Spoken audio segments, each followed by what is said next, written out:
सर्वप्रथम मी मंत्रालय आणि विधिमंडळ वार्ताहर संघाचे अतिशय मनापासून आभार मानतो की आपण आजच शपथविधीनंतर या ठिकाणी मला निमंत्रित केलं आणि आपण सर्वांनी माझं स्वागत आणि सत्कार केला, त्याबद्दल मनापासून आपले आभार आहेत। आणि मगाशी प्रवीणजी आणि प्रमोदजी असं म्हणाले की जेव्हा जेव्हा त्यांची बॉडी असते तेव्हा तेव्हा मी मुख्यमंत्री होतो, 29 ला तुमचीच बॉडी यावी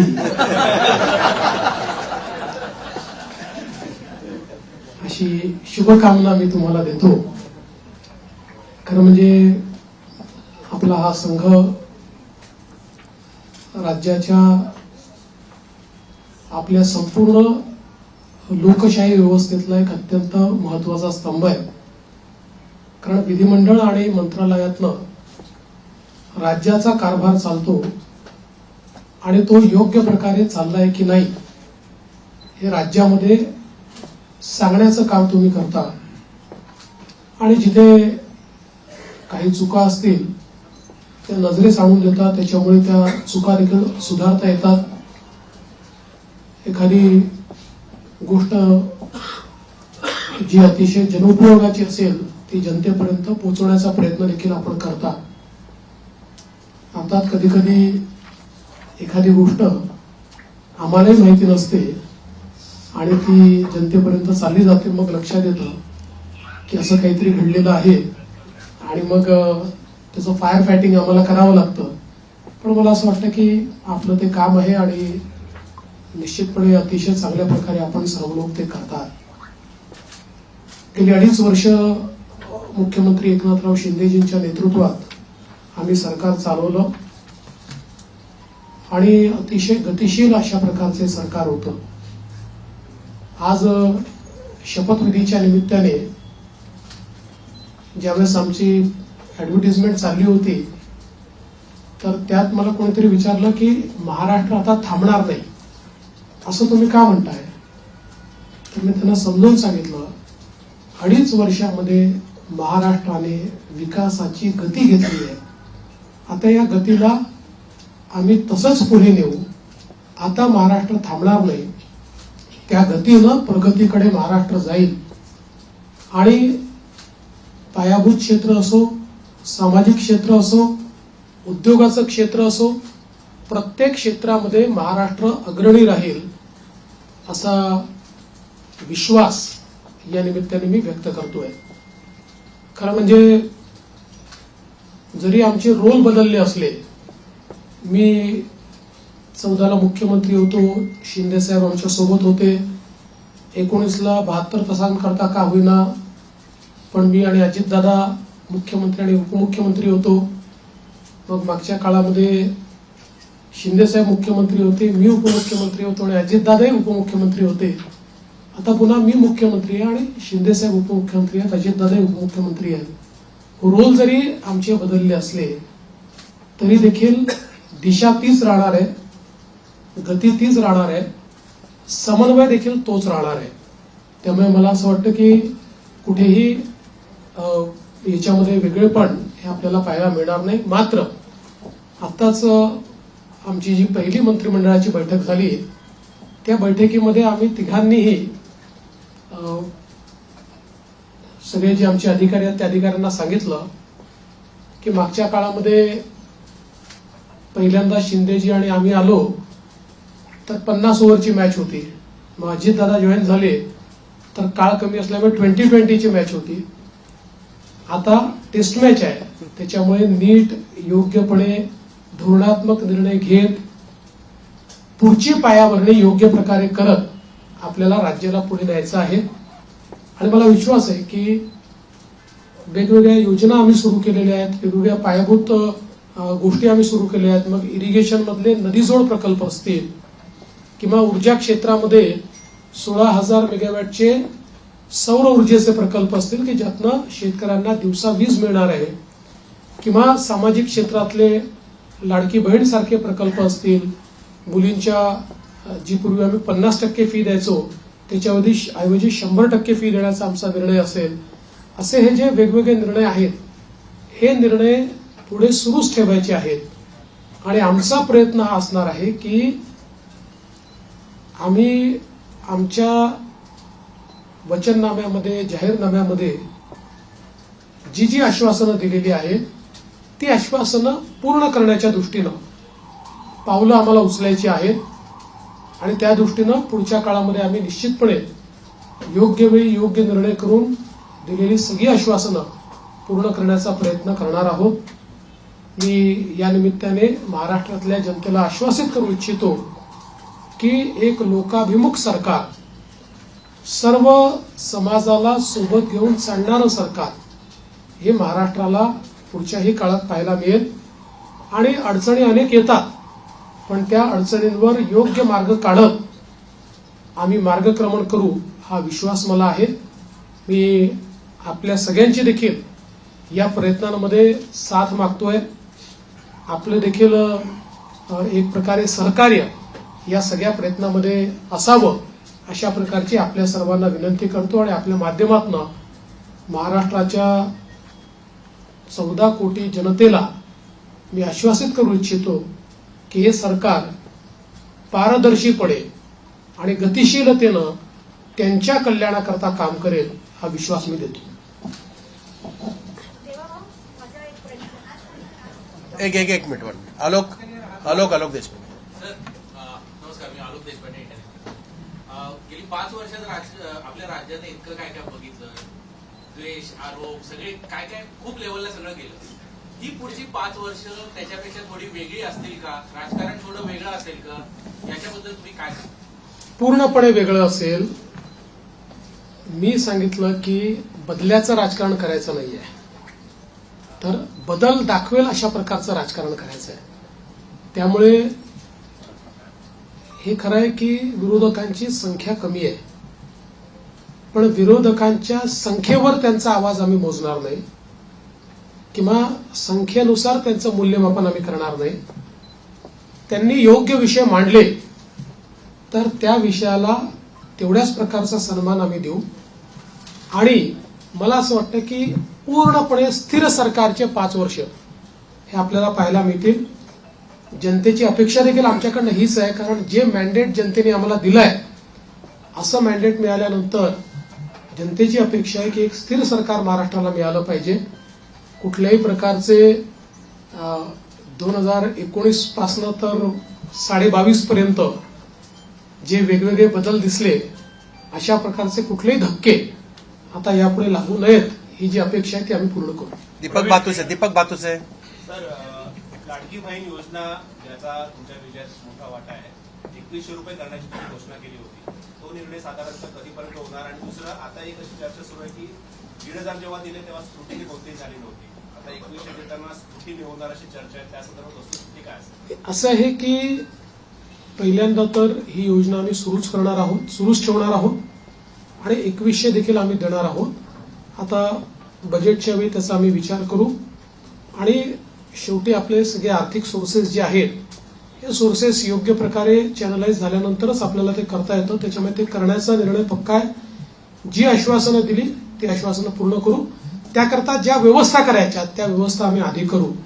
स्क्रुटिनीचा जिथपर्यंत सवाल आहे तिथपर्यंत एवढंच आहे की निकषाच्या बाहेर जर कोणी घेतलं असेल, निकषातला जो असेल त्याला कोणालाही त्यातनं कमी करायचं नाहीये. पण काही तक्रारी आल्या आहेत की निकषाच्या बाहेर मिळालेला आहे. जसं आपल्याला कल्पना असेल की शेतकरी सन्मान योजना जेव्हा मोदीजींनी सुरू केली त्यावेळी पहिल्यांदा जे काही बेनिफिशियरीज होते लक्षात आलं की मोठ्या शेतकऱ्यांना देखील ते मिळालेलं आहे. मग नंतर त्यातल्या अनेक शेतकऱ्यांनी स्वतःच त्या ठिकाणी सांगितलं की आम्ही या निकषात बसत नाही. मला असं वाटतं त्यानंतर ती स्थिर झाली.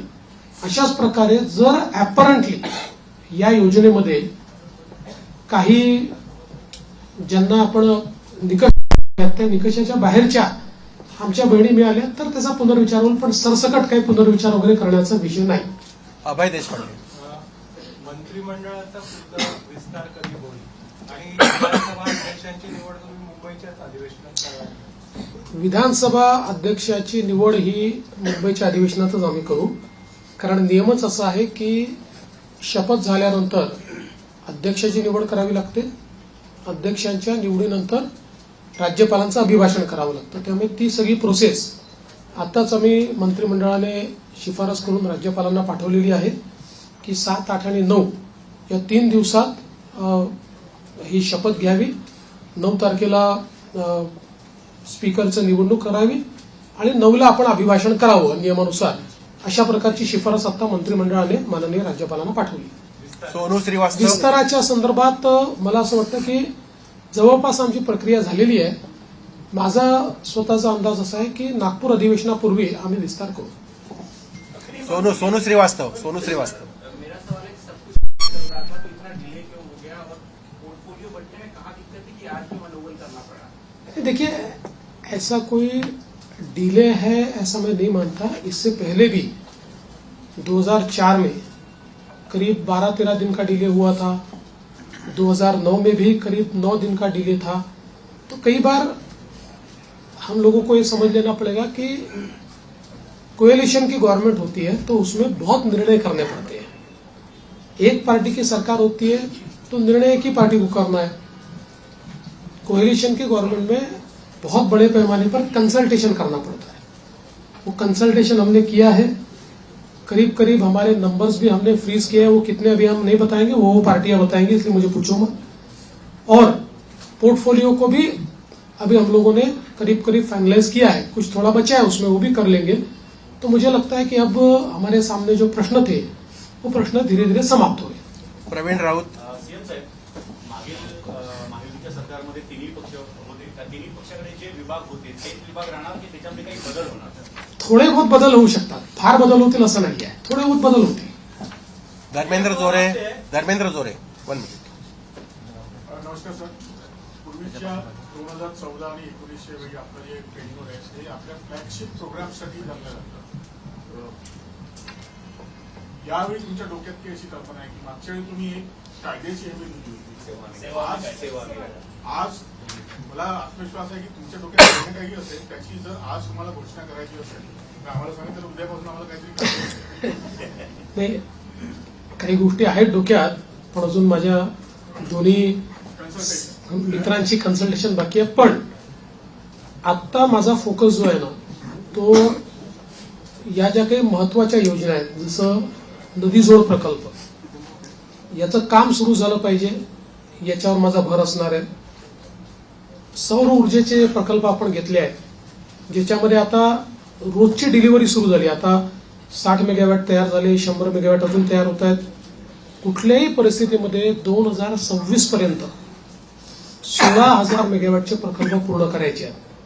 त्यामुळे ही जी कामं ऑलरेडी हातात घेतली की जी शाश्वत विकासाची कामं आहेत, ज्यातनं शेतकऱ्याचं कल्याण होणार आहे, राज्याचं कल्याण होणार आहे, हे आणि यातला प्रत्येक प्रकल्प असा आहे की ज्याचा नीट फॉलोअप करावा लागतो. आणि नुसते आपण टेंडर घेऊन टाकल्याने होत नाही. अडथळे येतात, ते अडथळे दूर करावे लागतात. त्यामुळे मागच्या काळातली जी आमची एक वॉररूमची पद्धत होती, माननीय शिंदे साहेबांनी देखील ती सुरू ठेवली होती, पण ती अधिक इफेक्टिव्ह कशी करता येईल असा माझा प्रयत्न असणार आहे की ज्यातनं किमान जे फ्लॅगशिप कार्यक्रम आहेत त्यांच्याकरता आपल्याला ही वॉररूमची अधिक त्याचा उपयोग कसा करता येईल. जलयुक्त शिवार सारखी योजना जी पुन्हा आम्ही गेल्या 2.5 वर्षामध्ये त्याला बळकटीकरण केलेलं आहे, या योजनेला अधिक वेगाने आपल्याला कसं करता येईल याचा प्रयत्न माझा असणार आहे. त्यामुळे एकूणच ज्याला आपण मूलभूत अशा प्रकारचे जे निर्णय असतात त्या निर्णयावर अधिक भर द्यायचा माझा प्रयत्न असेल. दिनेश मौर्या.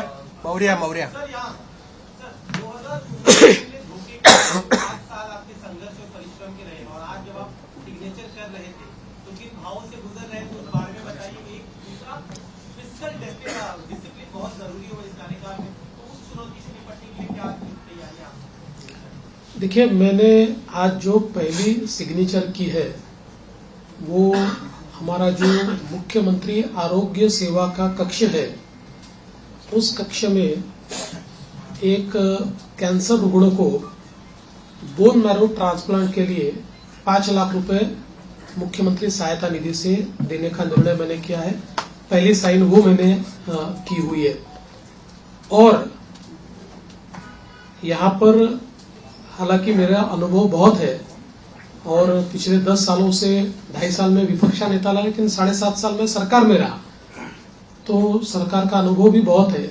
किंतु जिस प्रकार का मैंडेट इस समय मिला है, मैं ऐसा मानता हूं कि निश्चित रूप से उस मैंडेट का एक प्रेशर, जनता के प्यार का एक प्रेशर हमारे पर है और मैं उसको महसूस करता हूं कि जब अपेक्षाएं बड़ी होती है तो चुनौती भी बड़ी होती है, क्योंकि लोग आपसे अपेक्षा कर रहे हैं, तो निश्चित रूप से उसका प्रेशर मुझ पर है।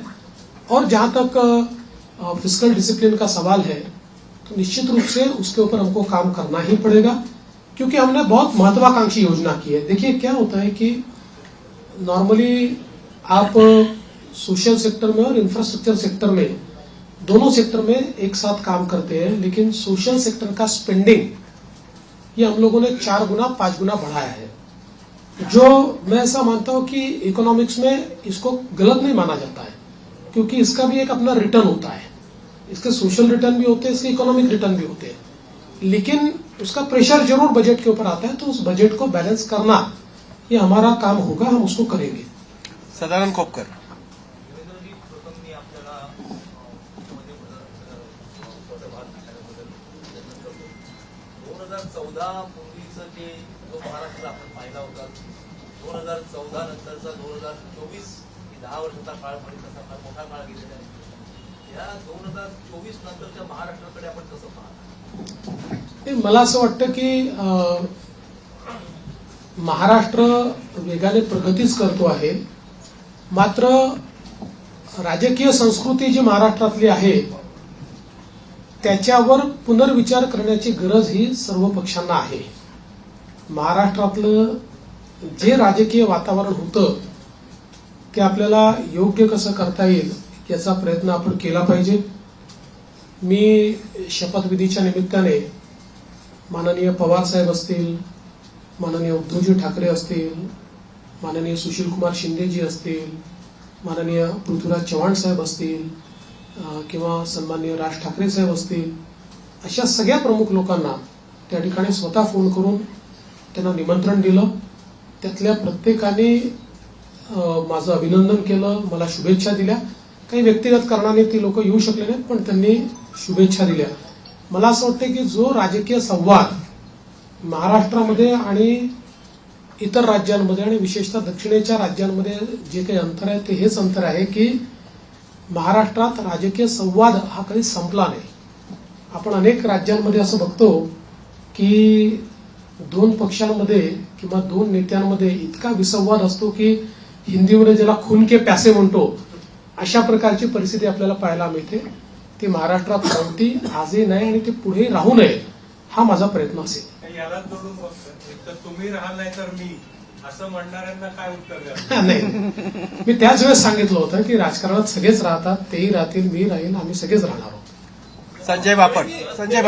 One minute. Sanjay Bapat. 1 minute. Sanjay Bapat. Sanju 1 minute. Sanjay Bapat.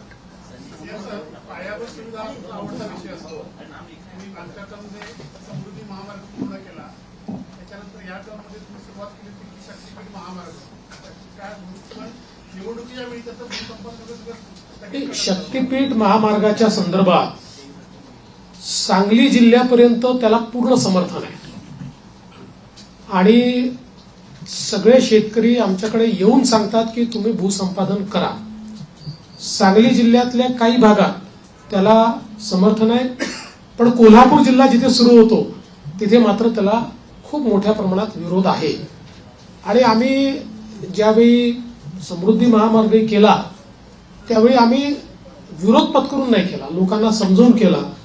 त्यामुळे आमचा यात प्रयत्न असा असेल की ज्या भागापर्यंत विरोध नाही तिथपर्यंतची अलाइनमेंट आता फायनल करायची आणि पुढची अलाइनमेंट जी आहे ती आपल्याला सगळ्यांची चर्चा करून काही पर्यायी अलाइनमेंट काढता येते का याचा विचार आपण करू. कारण शेतकऱ्यांना नाराज करून शेतकऱ्यांच्या जमिनी जबरदस्तीने घेऊन विकास करण्याची मानसिकता आपली नाही आहे. त्यामुळे काही पर्यायी रस्ते तयार करता येतील किंवा त्याला एक्झिस्टिंग जो काही हायवे आहे त्याला कोल्हापूरच्या आधी कुठे जोडता येईल का, किंवा अजून काही एखादा आपल्याला फ्लायओव्हरच्या माध्यमातून काही निर्णय करता येईल का, असं चर्चेतनं मार्ग काढू. पण मला असं वाटतं की सांगली जिल्ह्यापर्यंत तर शक्तीपीठ महामार्गाला मोठ्या प्रमाणात समर्थन आहे.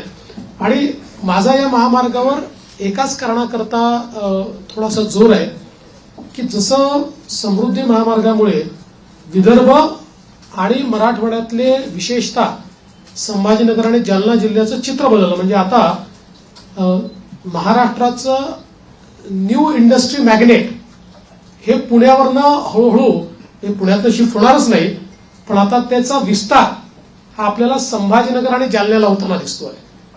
तर अशाच प्रकारे शक्तीपीठ महामार्गामुळे संपूर्ण मराठवाड्याचं चित्र बदलणार आहे, चित्र एकदम. आणि म्हणून त्या महामार्गाचा माझा थोडा आग्रह आहे. पण सगळ्यांशी चर्चा करूनच त्याच्यातला पुढचा निर्णय होईल, तोपर्यंत होणार नाही. संजू शुक्ला. त्याला जोडून संजू शुक्ला. जसं तुम्ही शक्तीपीठ बोलला तसं कोकणच्या महामार्गासंदर्भात आपण लक्ष द्यावं अशी विनंती. नाही, ते असं आहे की तुमची विनंती ही योग्यच आहे. आणि मुंबई गोवा महामार्ग याचा विषय काढला की आम्हाला जरा अडचण होते. म्हणजे गडकरी साहेबांनी तर देशाच्या संसदेत सांगितलं की मी देशाच्या कानाकोपऱ्यात जिथे होऊ शकत नाही तिथे महामार्ग केले, पण या एका महामार्गाने मला फार त्रास दिला. पण मला असं वाटतं आता ते अंतिम टप्प्यात आहे. होणार. संजू शुक्ला. संजू शुक्ला. संजय बोल. पहले तो आपको तीसरी बार मुख्यमंत्री बनने के लिए बधाई देता हूँ. मैं ये जानना चाहता हूँ कि पिछली बार मतलब आपने जो मुख्यमंत्री के तौर पर काम अच्छा किया है, लोगों की भावना है आपके मंत्रालय में बात रखी, तो वो रखेंगे क्या? दूसरी बात मैं ये भी कहना चाहता हूँ कि लाडली बहनों की वजह से आपको सफलता मिलने में काफी आसानी हुई.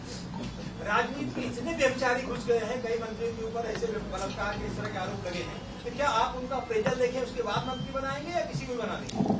देखिए, पहला जो आपका सवाल है उसमें कौन सा मंत्रालय किसके पास रहेगा ये अंतिम चरण में है. उसका निर्णय तीनों मिलकर करेंगे. यूनिलैटरली उसकी घोषणा मैं नहीं कर सकता. और जहां तक पुराने मंत्रियों का सवाल है तो उसमें निश्चित रूप से सभी के काम का एक मूल्यमापन तो हो रहा है, मूल्यांकन हो रहा है.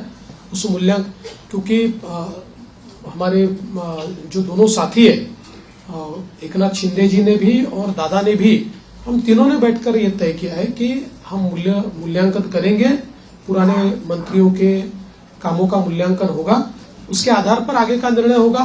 और कई बार क्या होता है, देखिए जब मंत्रिमंडल बनता है तो रीजनल बैलेंसेस होते हैं, अलग अलग प्रकार के समाजों का प्रतिनिधित्व होता है. तो इसलिए मुझे ऐसा लगता है कि कई कुछ निर्णय ये देखकर भी हम लोग करेंगे कि भाई पिछले बार उन्होंने कैसा काम किया है. कई बार ये होता है कि किसी ने अच्छा काम भी किया होता है, लेकिन रीजनल बैलेंस में क्योंकि 3 लोगों को मंत्री पद बांटने हैं तो आगे पीछे होता है. यदू जोशी. माझा तोच प्रश्न होता की मंत्रिमंडळाच्या विस्तारामध्ये ते सिनियर सिटीजन असतील का? कोणी सिनियर सिटीजन नाही आहे. तुम्ही हे लक्षात ठेवा, राजकारणामध्ये जोपर्यंत जनता ठरवत नाही तोपर्यंत कोणी म्हातारे होत नाही, कोणी रिटायरही होत नाही. विनोद जगदाळे.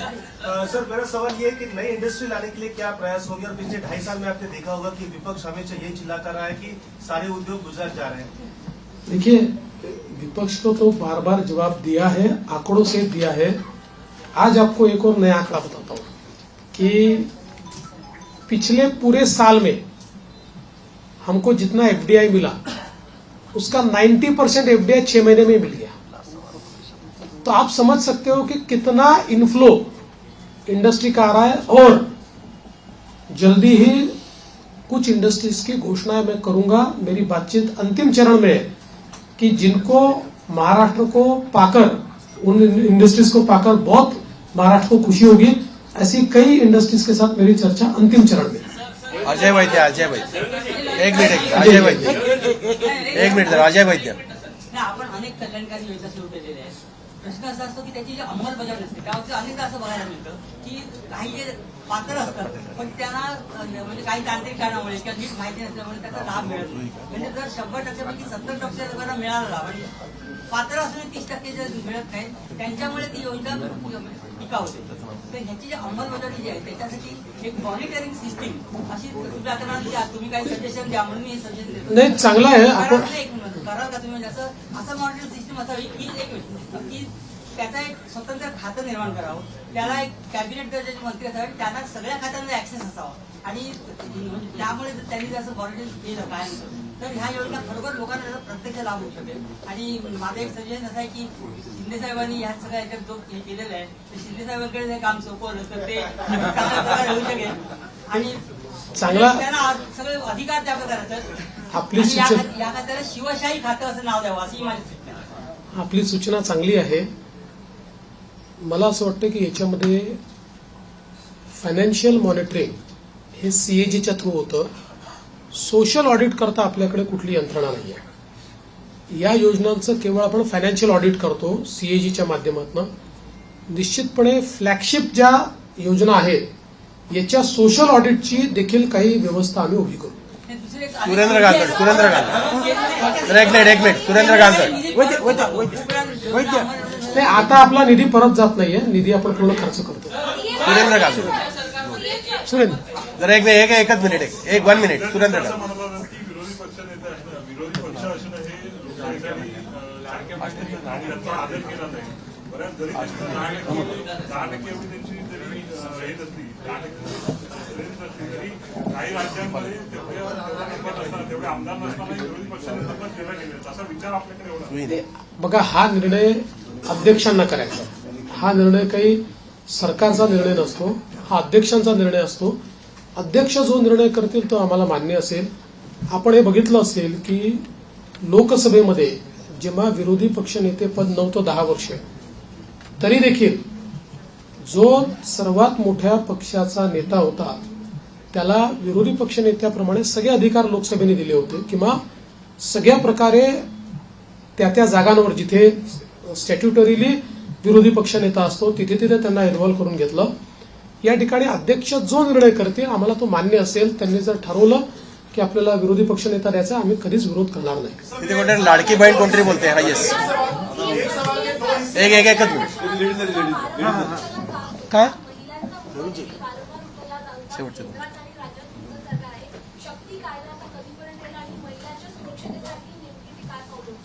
बघा, शक्ती कायद्याच्या संदर्भात प्रॉब्लेम असा झाला की शक्ती कायदा आपला गेल्यानंतर दरम्यानच्या काळामध्ये वेगवेगळ्या डिपार्टमेंटला तो गेला. कारण आपला कायदा हा केंद्राच्या अनेक कायद्यांवर अधिक्षेप करणारा होता आणि त्याचसोबत काही तरतुदी आपल्या ज्या होत्या त्या संदर्भात काही विसंगत निर्णय म्हणजे त्यापेक्षा वेगळे निर्णय, विसंगत म्हणजे वेगळे निर्णय हे सुप्रीम कोर्टाने दिले होते. म्हणून तो कायदा त्या ठिकाणी चर्चेमध्ये होता. दरम्यानच्या काळामध्ये केंद्र सरकारने 3 नवीन कायदे तयार केले आणि या 3 नवीन कायद्यांमधल्या त्यांनी ज्या तरतुदी केल्या जवळपास आपण ज्या तरतुदी केलेल्या आहेत तशा तरतुदी त्या कायद्यांमध्ये आहेत आणि आता पुन्हा त्या कायद्याशी आपल्या काही तरतुदी विसंगत होत आहेत. त्यामुळे आता केंद्र सरकारशी त्या संदर्भात चर्चा करावी लागेल. जसं आपण बघितलं असेल तर आता या नवीन कायद्यांमध्ये एक इंडिपेंडंट चॅप्टर हा रेपवर तयार झालेला आहे. फाशीपर्यंतची शिक्षा जी आधीच्या कायद्यांमध्ये नव्हती ती आता या नवीन ज्या आपण जी न्यायसंहिता केलेली आहे त्याच्यामध्ये ठेवलेली आहे. त्यामुळे आता या संदर्भात एकदा केंद्र सरकारशी चर्चा करून आवश्यक असेल तर कदाचित आपल्या कायद्यांमध्ये बदल करावा लागेल. प्रसाद पाटील 1 मिनिट प्रसाद पाटील एक 1 मिनिट प्रसाद पाटील. एक सवाल प्रश्नाचं उत्तर देऊन पण तेवढं विचारते गृह खातं कुठल्या पक्षाकडे राहील आणि अर्थ खातं कुठल्या पक्षाकडे राहील हे आता आम्ही तिघं मिळून ठरवू. आम्ही आता तिघं मिळून सरकार आहोत त्यामुळे सरकारकडे राहील आणि सरकार चालवेल. येस एबीपी माझा शिंदेची शेवटच्या टप्प्यापर्यंत नाराजी आपल्याला पाहायला मिळत होती. नेमकं कारण काय आपण स्पष्ट झालंय का? बघा, गृह खातं खरंच त्यांच्याकडे जाणार आहे. मी तुम्हाला 100% सांगतो त्यांची बिलकुल नाराजी नव्हती. मी स्वतः त्यांना भेटलो होतो. त्यांची कुठलीही नाराजी त्याच्यामध्ये नव्हती. नाराजीच्या बातम्या जास्त चालल्या पण कुठली नाराजी नव्हती. उलट मी विनंती केल्यानंतर त्यांनी तात्काळ ते स्वीकार केलं. मी त्यांना विनंती केली की मी म्हटलं मागच्या काळात जेव्हा मला उपमुख्यमंत्री व्हायला सांगितलं तेव्हा मला असं वाटत होतं की मी मुख्यमंत्री आहे तर मी उपमुख्यमंत्री होऊ नये. पण मला नंतर लक्षात आलं की जेव्हा अशा प्रकारचं अलायन्सचं सरकार असतं त्यावेळी प्रमुख व्यक्ती जर सरकारमध्ये नसला तर पक्ष आणि सरकार या दोघांचा समन्वय राहत नाही आणि त्यामुळे त्यांनी ते मान्य केलं. मला असं वाटतं की त्याच्या बातम्या जास्त चालल्या, म्हणजे आमच्यात तर कुठल्याही समन्वयाचा अभाव नव्हता. पांडुरंग मस्के मी पांडुरंग मस्के शेवटचा. उदाहरणादाखल सांगतो की गिरीश महाजन समजवायला गेले. गिरीश महाजन समजवायला गेले नव्हते. गिरीश महाजन सहज भेटायला गेले होते. मला गिरीश महाजन त्यांना बाहेर आल्यावर समजलं. ते मला म्हणे हो बातमी चालली आहे की मी समजवायला गेलो. म्हटलं कशाला गेले तुम्ही. पांडुरंग मस्के पांडुरंग चूंकि आसाम सरकार ने डीप बैन किया है पूरे राज्य में, आपकी सरकार आज आई है, मैं जानना चाहता हूँ बस क्या आपकी एक महाराष्ट्र रसीद पेश करेगा या क्या आपका? देखिए, गोवंश हत्या बंदी का कानून हमने पिछले समय मंजूर किया है. हमारे यहाँ पर गोवंश केवल गाय नहीं, गोवंश की हत्या नहीं की जा सकती है. उस कानून को कड़ाई से हम लोग लागू कर रहे हैं. शेवटचे ते मस्के पांडुरंग मस्के पांडुरंग एक बोला ना.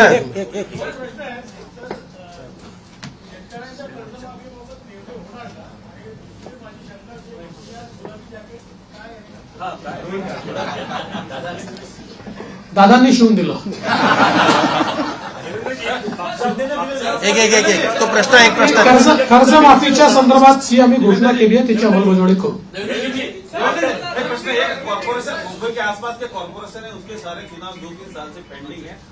अब देखिए, सुप्रीम कोर्ट में वो अटके हैं, लेकिन हमारा प्रयास रहेगा. हमने पिछले भी समय सरकार की ओर से अर्जी लगाई थी कि इतने समय इसको पेंडिंग रखना ठीक नहीं है.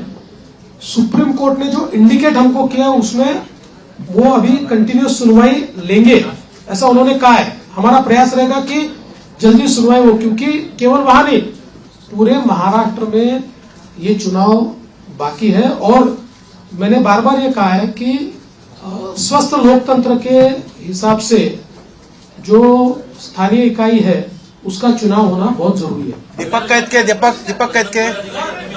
शेवटचा प्रश्न दीपक कैतके. आपला राजकीय संपूर्ण संघटनाचा सगळा संघर्षाचा प्रवास आम्ही बघितला, कव्हर पण केला. आज ज्यावेळेला आपण शपथविधीच्या वेळेला शपथ घेत होता त्यावेळेला नेमकी आपल्या मनात काय भावना होती, कारण काय नेमका काय वाटलं आपल्याला? मी एवढंच सांगू शकतो की आपल्या सगळ्यांना साईबाबांनी एक मंत्र दिलेला आहे, श्रद्धा आणि सबुरी. शेवटचा प्रश्न प्रेमानंद एक 1 मिनिट लास्ट प्रश्न. प्रेमानंद बरं ना मराठा आणि धनगर आरक्षणाचा या निवडणुकीतही घातला होता, लोकसभेलाही घातला. 2014ला तुम्ही सांगितलं होतं की मी पहिल्या कॅबिनेटमध्ये धनगर आरक्षणाचा प्रश्न मार्गी लावणार. आता काय ठोस निर्णय होणार आहे काय? असं आहे की त्याच्यानंतर मी राज्याच्या विधानसभेमध्ये त्याची वस्तुस्थिती मांडली होती की कशा प्रकारे ऑलरेडी त्याच्या आधीच्या सरकारने हे देता येत नाही अशा प्रकारचा अहवाल हा केंद्र सरकारला पाठवला होता. त्याच्यानंतर त्याच्यामध्ये बरीच कारवाई झाली. मध्यंतरीच्या काळामध्ये त्याची केस कोर्टामध्ये झाली. कोर्टामध्ये त्याला सपोर्टिंग ॲफिडेव्हिट्स आम्ही केले, परंतु एका कुठल्या तरी सर्टिफिकेटमुळे कोर्टाने त्याच्यात दुसरा निर्णय घेतला. नंतर ते सर्टिफिकेट बोगस असल्यामुळे ते सर्टिफिकेट आम्ही रद्द केलं. आता पुन्हा कोर्टाच्या विचाराधीन तो विषय आहे आणि कोर्टामध्ये योग्य ती बाजू आम्ही मांडलेली आहे. लास्ट क्वेश्चन आणि मराठा आरक्षणाच्या संदर्भात निश्चितपणे मराठा समाजाला न्याय देण्याचा प्रयत्न मागच्याही काळात आम्हीच केला आणि पुढे आम्हीच मराठा समाजाला न्याय निश्चितपणे देऊ.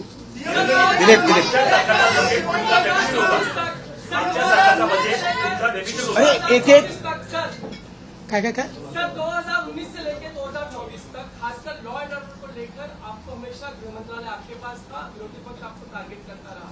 पूरा 5 साल का कार्यकाल अब आपके पास है, मंत्री मेजोरिटी है. क्या महाराष्ट्र शांत रहेगा, महाराष्ट्र मजबूत रहेगा। और दूसरा सवाल, खासकर प्रचार के दौरान भी जात या जनगणना कास्ट सेंसस की बात होती है, वलीद कौर ने बार-बार की, तो क्या कास्ट सेंसस को लेकर भी सरकार का ये एजेंडे पर होगा?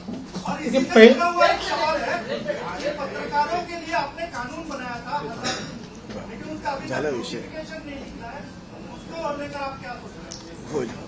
कि पहला आपने क्या कहा था? देखो उनके उसमें मैं भूल गया। कायदा सुव्यवस्था ऐसा है कि कोई भी गृह मंत्री बने तब भी उसको ये सारी चीजें सुननी पड़ती है, टीका होती है। गृह मंत्रालय ही ऐसा है कि जिसमें आपको धन्यवाद कम मिलते हैं, गाली ज्यादा मिलती है, लेकिन बावजूद उसके कन्विक्शन के साथ आपको ये मंत्रालय संभालना पड़ता है। मैंने कन्विक्शन के साथ उसको संभाला और मैं इतना ही आपको कहता हूं कि इस कार्यकाल में भी हमारी सरकार गृह मंत्रालय के माध्यम से महाराष्ट्र में कानून व्यवस्था अच्छी रहे, महाराष्ट्र के लोगों को सुरक्षित लगे, इस प्रकार के सारे उपाय करेगी। एक मिनट देखिए, भारतीय जनता पार्टी की भूमिका ये बार बार हमने स्पष्ट की है कि कास्ट सेंसस को हमारा विरोध नहीं है। जो पहला कास्ट सेंसस बिहार में हुआ हमारे समर्थन से ही हुआ है। हमारा हमेशा इतना ही कहना है कि कास्ट सेंसस को वेपनाइज मत करो। कास्ट सेंसस का वेपन के रूप में अगर उपयोग किया तो जो माइक्रो समाज है, संख्या में कम समाज है, विशेष रूप से माइक्रो ओबीसीज है, इनके ऊपर उसका अन्याय हो सकता है। इसलिए कास्ट सेंसस अगर करना है तो उसका पहले क्या हमको उसमें से पाना है ये हमने तय करना चाहिए, उस प्रकार से उसको करना चाहिए। उसको राजनीतिक वेपन बनाने की कोशिश अगर होगी तो समाज में विघटन होगा। पत्रकार हल्ल्याच्या संदर्भात जी काही त्या कायद्याच्या संदर्भातली कारवाई बाकी आहे मी स्वतः लक्ष टाकीन त्याच्यामध्ये आणि आपण ते काम करू। आणि त्यासोबत पहिला प्रश्न जो अध्यक्षांनी या ठिकाणी मांडला होता की बाळशास्त्री जांभेकर जी आपली योजना आहे त्याच्यामध्ये आपण 20,000चा GR काढला, पण त्याच्या काही अटी शर्तीमुळे अंमलबजावणी होत नाही, तर पुढच्या आठवड्यातच त्या संदर्भातली कारवाई मी पूर्ण करेन। दिलीप जाधव मागचा बजेट आपला डेफिसिट होता आणि त्याच्यानंतर ज्या तुमच्या शेवटचा प्रश्न तुम्ही जाहीर केल्या त्यामुळे अजितांनी सांगितलं की आम्हाला आर्थिक शिक्षा लावावी लागेल। नंबर 1. नंबर 2, कोरोनाचं पॅकेज आपण मागे काहीतरी जाहीर केलं होतं, त्याचा पुढे काय? पहिली गोष्ट अशी आहे की विकसनशील अर्थव्यवस्थेमध्ये बजेट हे डेफिसिटच असतं। गेल्या 20 वर्षामध्ये फक्त मला असं वाटतं एक 17-18चं बजेट होतं की ज्यात आपण रेव्हेन्यू सरप्लस होतो, बजेट डेफिसिटच होतो पण रेव्हेन्यू डेफिसिट नव्हतं। त्यामुळे डेफिसिट असणं हे काही गैर आहे असं माझं मत नाहीये। फक्त पैसा कशावर खर्च होतो, त्यातनं आपल्याला आउटपुट काय मिळतो, या गोष्टी महत्वाच्या असतात।